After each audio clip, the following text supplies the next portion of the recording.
International Women's Day to me is really about gender equity pertaining to equality in the workplace.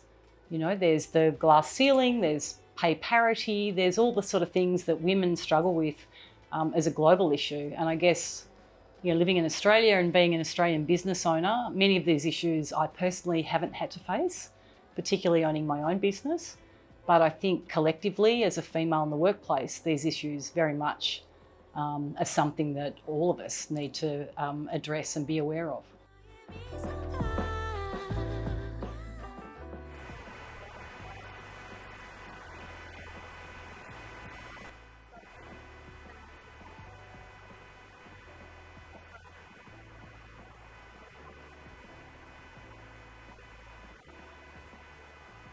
I think making society a safer place for women obviously has always been an ongoing issue. I mean, I have a teenage daughter who works in the hospitality industry, and she quite often does very late nights and things, and I'm often as a mother worried about her getting home. You know, the media I think is starting to do a really good job about social awareness and about, you know, people taking responsibility for their actions and trying to address certain patriarchal and societal, you know, issues that we have. But I think to change this and maybe address this is about safety, really, for women and girls being out in the street, being able to get on with their life and feel as young, you know, women who are out there with their careers or having fun socially or whatever, that they can go about their business without being hassled.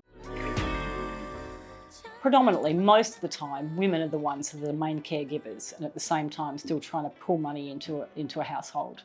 So I think possibly even COVID showed us that we can do it in a more flexible way. So I think offering that flexibility for women in particular, and in particular if they are also the main caregivers to their children, that is something that's factored into businesses. I mean, it's been shown now that most middle-aged women who have families are incredibly loyal employees and quite often very hard workers because they're very good at multitasking. So they're quite often a huge asset to a company.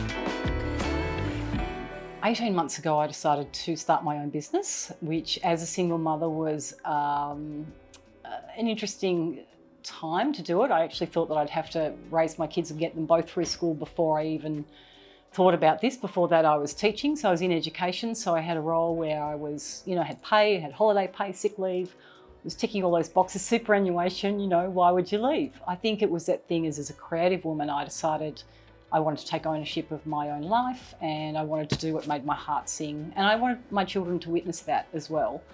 Even though that might have meant less takeaway or less, you know, this or that, it didn't matter. At the same token, I was trying to create that work-life balance a little bit more in my life.